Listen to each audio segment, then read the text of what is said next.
तो ऐसा ये है कि जीव को भगवान के प्रति मन स्वतः ही प्रेरित क्यों नहीं हो जाता, या यूँ कहें सरल शब्दों में तो प्रेरित हो भी जाता हो तो हमारे को उतना समय नहीं मिलता।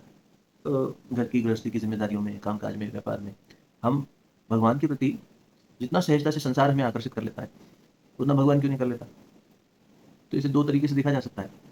एक तो यही कि भगवान चुपे रहना पसंद करते हैं भगवान ने माया ही ऐसी बनाई है कि वो जीव जो है वो माया के चकाचौंध में आकर्षित हो जाए। पीछे भी बात हुई कि माया दो शक्तियों से काम करती है, एक आवरण और एक विक्षेप। आवरण अर्थात जो सत्य है उसे छुपा देना, विक्षेप जो असत्य है उसे ऐसे प्रकट करना कि वो सत्य जैसा आभासित हो। है ना? तो सीप में, वेदांत में बड़े सुंदर उदाहरण दिया जाता है कि सीप है, सीप होती है ना समुद्र के किनारे, सीप सीशेल्स। तो सीप में चांदी का अब्रक, तो अब्रक का आभास होना होना कि भाई देखो उसमें चांदी है, चलो चलें उसमें से चांदी निकाल रहे हैं। मछुआरे निकालते हैं, उन्हें लगा कि चांदी है, गए पास में तो रेत चमक रही है। तो ये रेत चमक रही है बाहर संसार में, हमें लगता है कि बहुत मूल्यवान चांदी है, चलो जाके इसको बटोरे। तो इसके चलते हम लोग परमात्मा से दूर हो जाते। दूसरा ये, बाबा की दृष्टि से देखूं तो बाबा कहा करते हैं कि देखो बेटा, जब भी तुम्हारा मन किसी से प्रेम करता है या किसी को महत्व देता है तो उसके लिए समय निकाल ही लेता है।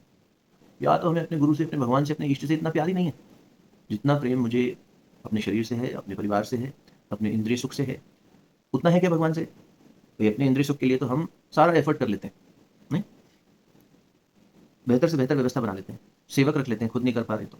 लेकिन भगवान से अगर हमें इतना प्यार है तो हमारा मन स्वतः ही भगवान की ओर लालायित होना चाहिए, उत्सुक होना चाहिए, जिज्ञासु होना चाहिए।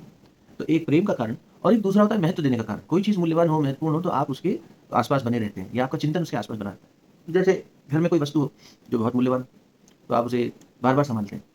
जैसे स्वाति नक्षत्र में सीप प्रतीक्षा करती है चांदनी की कि उससे मोती बने, तो उसकी प्रतीक्षा में उसका ध्यान सारा वहीं है। देखो